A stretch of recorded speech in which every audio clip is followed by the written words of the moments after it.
That's a big tarantula. Oh, he's fast. Okay. This has got to be the biggest spider I have ever seen in my life. I mean, look at this thing. Monstrous. The coastal dry forest of Ecuador is home to quite the lineup of toxic creatures. From South America's deadliest vipers to the most painful stinging insects in the world, this region is not for the faint of heart. But it's not the toxic terrors of this jungle that brings me here. I'm Spencer Hoffman, and I'm following rumors of giant purple tarantulas that have been seen in this part of the country. For my entire life, I have been fascinated by the more strange and unusual creatures we share our world with, and the more outlandish a creature sounds, the more I want to see it for myself. This rare tarantula is known as the purple bloom birdeater, and it's bizarre secrets like this that I'm on a mission to unlock in every single video. So strap in, because this dry forest has quite the menagerie of odd creatures in store. The dry forest is a whole different ballgame. At a lot of the other locations we've had here in Ecuador, there were trails. We had a guide. Here, we're kind of just like, here's 4 machetes. There's stuff around. You might find it, you might not. I tell you, South American exploring is difficult. While these trails are probably not going to be super productive until after dark, the bushes just around the lodge are teeming with all kinds of weird bugs. Do you see it? Right there. Hi, buddy. You're okay. Oop. There he is. Wow. Look at that thing. Now have a look at this grasshopper. That is a weird one right there. I have loved grasshoppers since I was a little kid. And one of the grasshoppers I've always wanted to see, because I used to see them in books all the time, were these stick grasshoppers. Look at just the amazing adaptations this insect has. It looks so much like a stick. It is ridiculous. And that camouflage would keep him safe from quite a few predators. We've seen a lot of different spiders, a lot of praying mantises, but that's not his only defense mechanism. Look at how weird his eyes are. Not only does that help look like a stick, but that slender head with those big old eyes on the sides give him actually 360-degree vision. He can see threats coming a mile away. It's just lucky that he doesn't move very fast, so I was able to grab him. You can see how methodical and slow, calculated his movements are. Some grasshoppers would be gone by now, but he's just kind of chilling, sitting on my hand, looking like a stick, and doing his best to blend in with his environment. That slow, swaying motion in a tree or on a leaf can make him look like just a part of the plant, swaying in the wind. But if he jumps, he can disappear into the brush in an instant. The dry forest heat is next to nothing. As a result, only a few diurnal insects make appearances in the daytime. The real cast of characters slinks out of hiding when the sun goes down. Spider. What are you? You see him? Yep. Look at the abdomen on that thing. Oh, he's not happy. Hi. Hi, buddy. Oh, he went around the tree. Let's have a look at you, buddy. What are you? Oh, yeah. So this is a wandering spider. That's fun. Now, fortunately, this is not a Brazilian wandering spider, a Nutria. So this isn't a deadly or super toxic species. I do want to keep my distance, and he seems to be very flighty. So one of 2 things will happen if I try to handle him. Either he will jump off and disappear into the darkness, or 2, he will bite me and then jump off and disappear into the darkness. And neither of those 2 things sound very fun. So I'm gonna leave him on this tree for this segment. Very odd looking. That abdomen has all kinds of little like spiky protrusions coming out of it. And he has a drab, dark coloration. On this bark, that's not very good camouflage, but I would imagine on different trees or even on the forest floor here, he would blend right in. And you can see right there, they're very flighty, very jumpy spiders. That's useful for evading predators, but it's also really useful for securing prey. But I'd be betting he's probably waiting here in ambush for little insects to walk around. And I can see there's also other spiders nearby.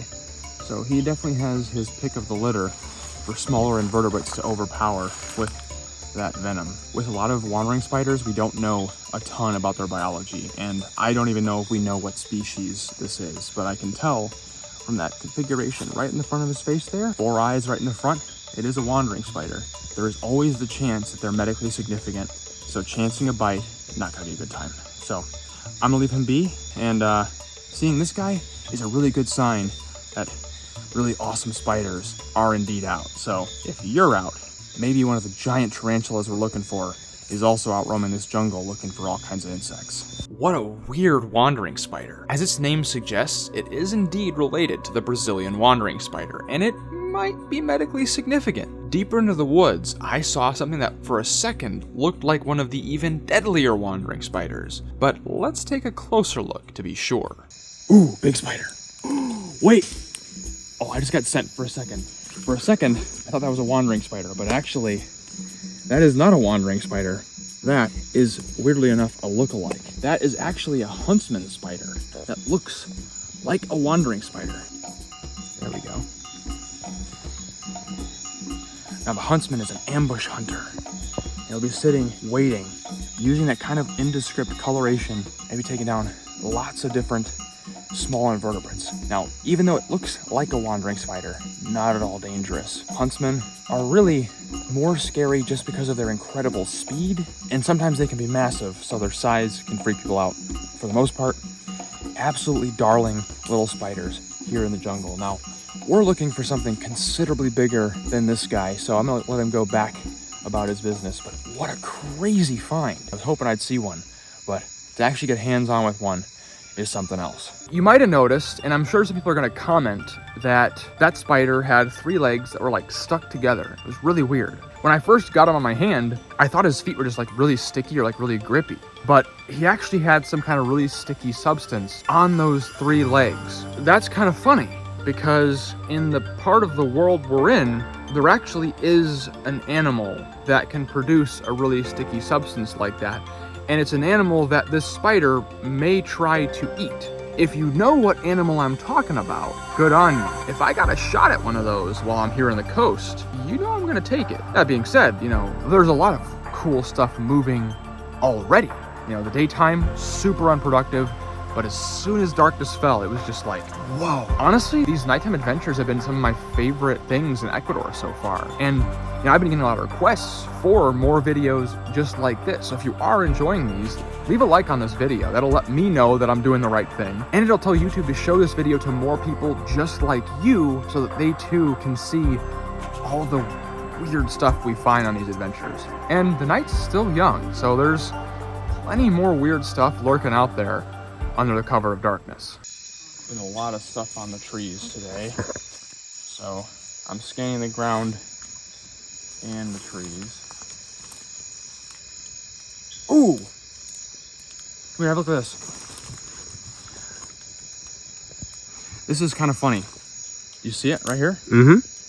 That is a Mayan lichen mantis. Now, we've actually seen a lot of them today, but this is actually an adult, and that's the first adult I've ever seen.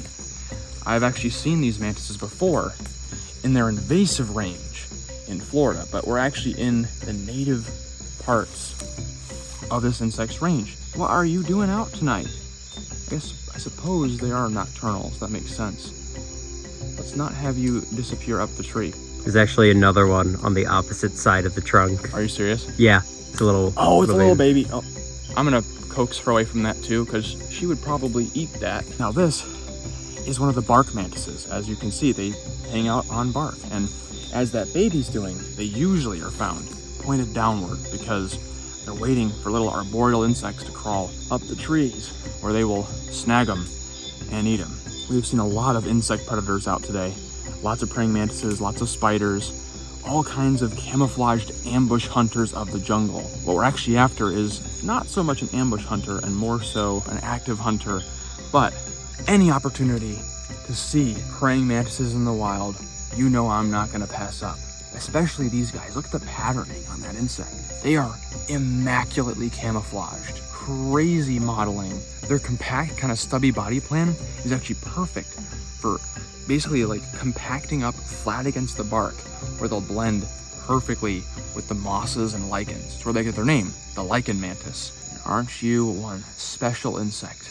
Oh, can't get enough of praying mantises. That is awesome. We hiked late into the night. These fun little finds condensed into a video definitely make it feel short, but the strange thing about this section of dry forest was the striking lack of diversity. We were no short on volume of creatures. Just about every tree had a lichen mantis or wandering spider of some kind, but where were the tarantulas? After we called it for the evening, while we were walking up the dirt driveway to the lodge, I spotted probably the biggest spider I have ever seen. That's a big tarantula. Oh, he's fast. Okay. Now, I've said before that New World tarantulas are pretty cooperative compared to Old World tarantulas, but the South American variety are still a little bit tough.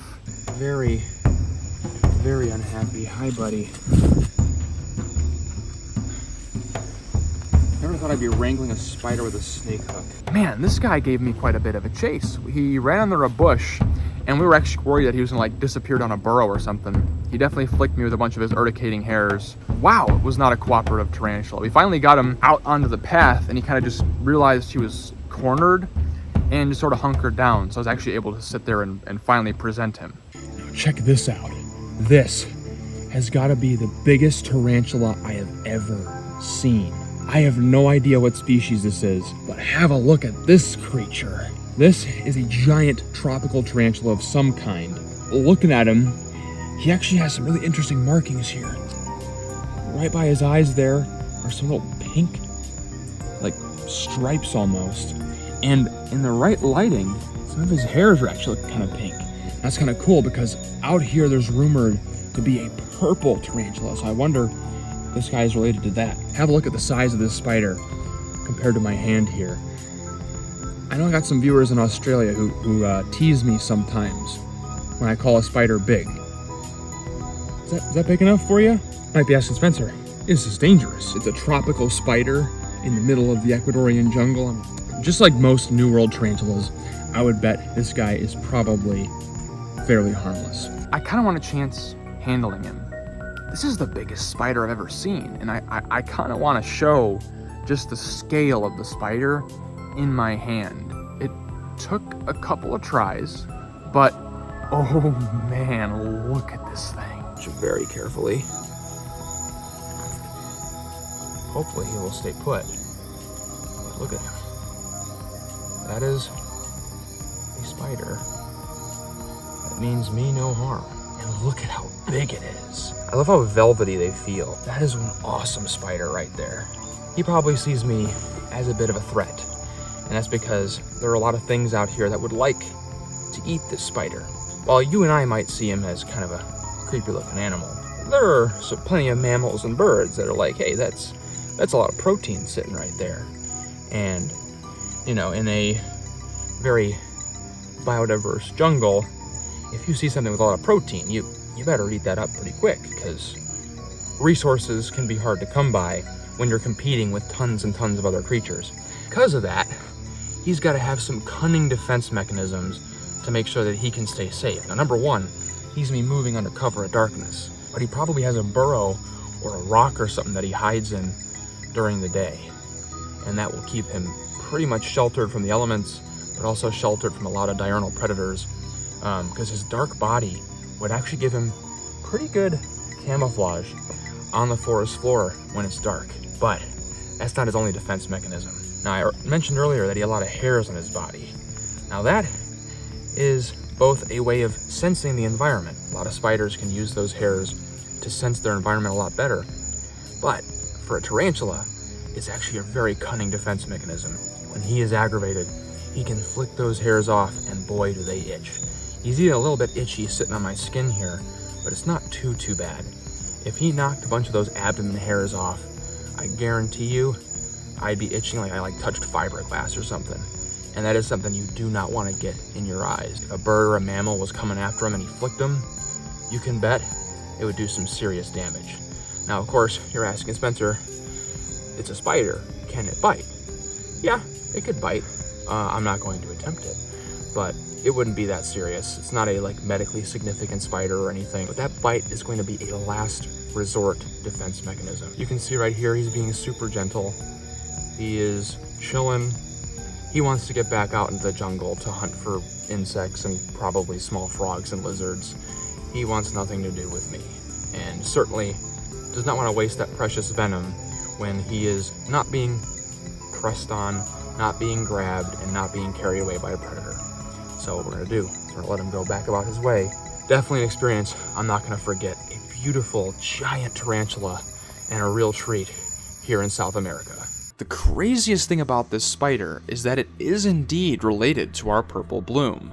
Those pink markings, the slightest hints of purple in its legs, we are one step closer to getting one of the most legendary spiders of Ecuadorian wilderness, but also so far away. As our time in Ecuador starts to run short, the team and I are definitely wondering whether we'll see one of these violet specters for ourselves. The South American jungle hides many secrets, and there's always the off chance that one of these unusual spiders may have been just feet from us during this adventure, just watching, waiting. For now, there's no way of knowing, and we'll have to just keep on getting out until we catch one, or our time here runs out. And I'm sure we'll find plenty of odd creatures along the way. If you want to see what might be one of the strangest spiders I've ever seen, one that even has a limited flight ability, check out this video right here, where I went to South Florida in search of the extremely strange crescent-eyed spider. We actually saw a few of them here while out in the dry forest, and they are a really special animal indeed. Hope to see you there, but until next time, don't forget to get outside and find your own adventure.